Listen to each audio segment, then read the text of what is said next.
King John 10 verse 28-29, meto nga matibe na patune na misang kang ligtas, parati kang ligtas. Makasulat kang verse 28, sabi na, "And I give unto them eternal life, and they shall never perish, neither shall any man pluck them out of my hand." Verse 29, "My Father which gave them me is greater than all, and no man is able to pluck them out of my Father's hand."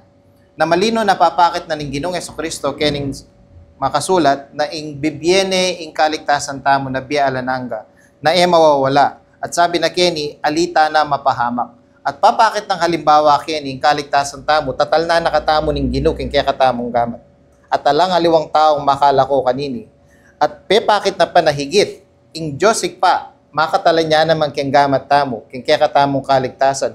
Na sinabi na keni, na ing Diyosig pa na higit kanino man mas makapangyarihan niya, mas masikan niya, alang taong makalako, kayang talanan ning Diyosig pa, kaya katamo. Sabihan daman na ibili meman ing tanan mo, higit na mas masikan niya ing Diyosig pa, ing talana kaya katamo. Kaya tamo milako kayang gamat na, mawala ing kaligtasan tamo.